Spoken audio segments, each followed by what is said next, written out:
आप सभी को जय मसीह की। मैं परमेश्वर का धन्यवाद देता हूं कि परमेश्वर के अनुग्रह से फिर एक नया दिन देखने को मिला है।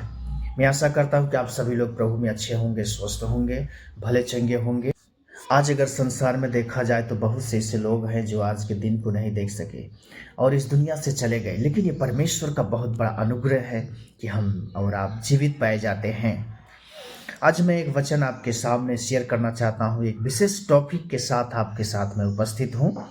आज का जो मेरा टॉपिक है वो है अलौकिक संघर्ष, द कॉस्मिक कॉन्फ्लिक्ट।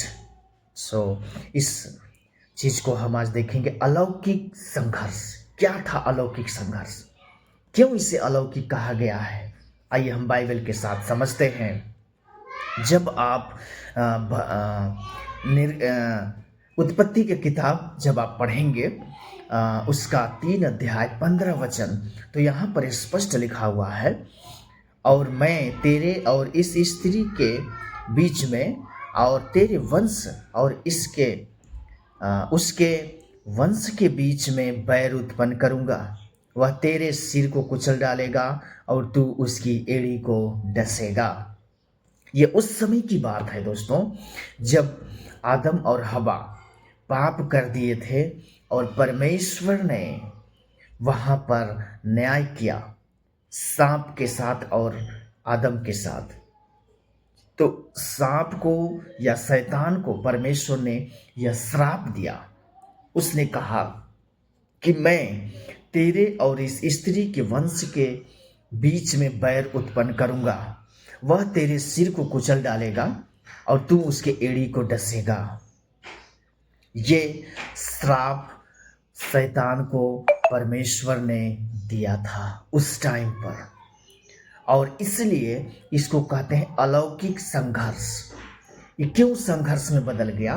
क्योंकि इससे पहले हम देखते हैं आदम हवा परमेश्वर के साथ रहते थे, आमने सामने बातें करते थे परमेश्वर से, और परमेश्वर उनके साथ बात करता था। परमेश्वर प्रतिदिन उसके साथ संगति करता था। लेकिन शैतान के इस जाल में फंसने के बाद आदम और हवा ये दोनों लोग परमेश्वर के उस प्रेम से बिछड़ गए, उस प्रेम से वंचित हो गए। उसकी जो अनुग्रह की दृष्टि थी वो वहां से हट गई, और इसलिए इसको बोलते हैं एक संघर्ष का टाइम उसी समय से शुरुआत हो गया। संघर्ष या जोखिम भरा समय जिसे हम कह सकते हैं, वो इसी समय से स्टार्ट हो गया और जो आज तक चलते आ रहा है, जिसे हम कहते हैं ग्रेट कंट्रोवर्सी, महान विवाद। यहीं से शुरू होता है दोस्तों, एक महान विवाद जो इस पूरे क्रिश्चियनिटी में हम पढ़ सकते हैं, पूरे संसार में देख सकते हैं। जो आज क्रिश्चियनिटी में हो रहा है, आउटसाइड में हो रहा है, लोग पाप में फंस रहे हैं, पाप में मर जा रहे हैं। चोरी, हत्या, लड़ाई, झूठ, छल, ईर्ष्या, क्रोध, पाप, बैर भाव, इससे बहुत सारे कुछ हो रहा है जो आज संसार में कर रहे हैं। इस शैतान का पहला वार था इंसान के ऊपर, जो हम उत्पत्ति 3 अध्याय उसका 15 पद में पढ़ते हैं कि परमेश्वर ने उसे श्राप दिया इसके बदले में, क्योंकि परमेश्वर के उस महान आशीष को वहां से आदम के जीवन से वंचित कर दिया। और इसलिए यहाँ पर हम देखते हैं कि परमेश्वर उसे एक श्राप के रूप में देते हैं, और परमेश्वर कहते हैं कि और मैं तेरे और इस स्त्री के वंश के बीच में बैर उत्पन्न करूंगा।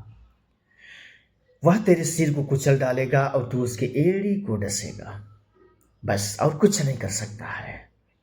और हम देखते हैं कि यीशु मसीह ने शैतान का सिर कुचल डाला है। स्त्री का वंश कौन कहलाया? जब आप पढ़ते हैं मत्ती रचित सुसमाचार 1-2 अध्याय, तो वहां पर हमें स्पष्ट मिलता है कि यीशु मसीह का जन्म कैसे होता है, किनके गोत्र से होता है। लेकिन यीशु मसीह एक ऐसा व्यक्ति है, एक अलौकिक व्यक्ति है, जिन्होंने अपने माता के नाम से जाने जाते हैं, न कि पिता के नाम से। हम देख सकते हैं आज संसार में बहुत सारे लोग हैं जो सब बच्चे अपने पिता के नाम से जाना जाते हैं। जैसे फलाने का बच्चा फलाने, उसका टाइटल लगता है। लेकिन यीशु मसीह का नाम, यीशु मसीह का टाइटल सब कुछ पहले से प्लान था। Everything was plan by God. सब कुछ परमेश्वर के द्वारा प्लान किया गया था। एक सुचारू रूप से बनाया गया था। एक प्रोग्राम लिस्ट जैसे बनती है, इसके बाद ये होगा, इसके बाद ये होगा, इसके बाद ये होगा, वैसा परमेश्वर ने यीशु के साथ किया था। और यीशु मसीह भी आज पूरी दुनिया यीशु को मरियम के पुत्र के नाम से जानती है। यूसुफ के पुत्र के नाम से नहीं जानता। मरियम का पुत्र मतलब स्त्री का वंश, वही स्त्री का वंश कि बैर, बीच में बैर उत्पन्न हो गया। और जो कि हम देखते हैं मत्ती 4 अध्याय में यीशु और शैतान के बीच में स्पेशली बात होती है। और वहाँ पर यीशु विजय हो जाते हैं, मीन्स उसके सिर को कुचल डालते हैं और वो शैतान सिर्फ उनके पैरों तले दबा दिया जाता है और कुछ नहीं कर सकता है। इसलिए आज का मेरा टॉपिक था अलौकिक संघर्ष।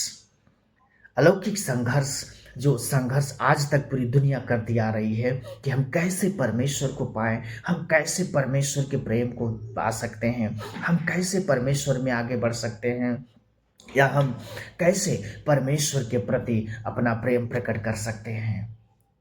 इस खोज में लोग लगे हुए हैं कि हम कौन से परमेश्वर को पुकारें, हम कौन से परमेश्वर के पास जाएं जो हमारी सुन सकता है। इस चीज को लेकर के सभी लोग आज परेशान हैं, जिसमें हम कह सकते हैं कि अलौकिक संघर्ष, एक संघर्ष भरी दुनिया में लोग जी रहे हैं।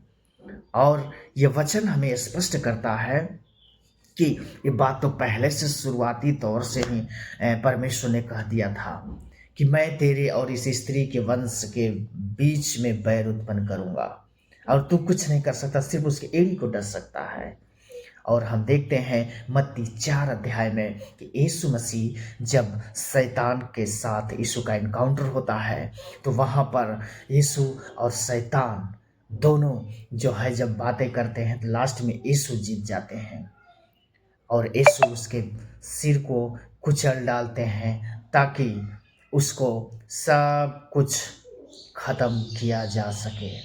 दोस्तों, मैं आपको यही बताना चाहता हूँ कि परमेश्वर हमेशा हर वक्त आपको प्रेम करता है। जैसे आदम को परमेश्वर प्रेम करता था, वैसे आज भी परमेश्वर वही प्रेम करने वाला है। वही परमेश्वर आज भी प्रेम करता है कि आप किसी भी तरीके से कोई भी मुश्किल में पड़ जाएं, उस टाइम पर आप परमेश्वर को याद करें। जैसे राजा दाऊद कहता है कि जब मैं संकट में चला जाऊंगा तब मैं पुकारूंगा, तब यहोवा मेरी सुन लेगा। जब मैं संकट में रहूंगा, जब मैं मुसीबत में रहूंगा, तब मेरा परमेश्वर सुन लेगा। इसलिए परमेश्वर आपसे प्रेम करता है। आप संघर्ष भरी दुनिया में जी रहे हैं, आप एक निराशापूर्ण जीवन जी रहे हैं, आप एक श्राप भरा जीवन जी रहे हैं, लेकिन परमेश्वर उन सब चीज़ों से छुड़ाने की शक्ति रखता है। जैसा कि मत्ती 11 का 28 में कहता है, हे सब परिश्रम करने वालों और बोझ से दबे हुए लोगों, तुम मेरे पास आओ, मैं तुम्हें विश्राम दूंगा। मेरा जुआ अपने ऊपर उठा लो और मुझसे सीखो, क्योंकि मैं मन में नम्र और दीन हूँ। दोस्तों, मैं ये कहना चाहता हूँ कि परमेश्वर जो संघर्ष शुरुआत में स्टार्ट किया था, उसी संघर्ष को लेकर के आज भी हम जी रहे हैं। लेकिन परमेश्वर का वचन कहता है कि अगर आप यीशु में विश्वास करते हैं, यीशु पर विश्वास करते हैं, तो आप उस संघर्ष से, उस प्रेम से जो वंचित हैं आप, उसमें फिर से आप जुड़ सकते हैं। आप फिर से अपने उजड़े घर को बसा सकते हैं। उस बिछड़े हुए झुंड से आप फिर से उस झुंड में जुड़ सकते हैं। जब आप अंगीकार करेंगे अपना, जब आप मन परिवर्तन करेंगे, जब अपना आप विचार परिवर्तन करेंगे, परमेश्वर को अपना परमेश्वर मानेंगे, यीशु को अपना परमेश्वर उद्धारकर्ता मानेंगे, उस दिन ये सब कुछ संभव हो जाएगा। जो प्रेम परमेश्वर यदन की वाटिका में करते थे आदम और हवा से, वो प्रेम आज भी आपसे करते हैं। वो प्रेम आज भी आपसे परमेश्वर करता है। क्या आप तैयार हैं? अगर तैयार हैं तो आज आप यह निर्णय लें कि परमेश्वर मैं आपके साथ चलना चाहता हूँ, परमेश्वर मैं आपके प्रेम में आगे बढ़ना चाहता हूँ। आज जो संघर्ष भरा जीवन आप जी रहे हैं उससे आप बाहर निकलें, ताकि परमेश्वर आपको आशीष और बरकत देने पाए। Thank you so much. परमेश्वर आप सभी को आशीष और बरकत दें। अगर आपको आशीष मिला है तो आप ज़रूर कम से कम 2 लोगों तक यह वीडियो शेयर करें, ताकि वो आपके द्वारा आशीषित होने पाए। और एक प्यारा सा कमेंट करें जिससे हमें एक मोटिवेशन मिल सके। Thank you so much and जय मसीह की। परमेश्वर आप सभी को आशीष और बरकत दे।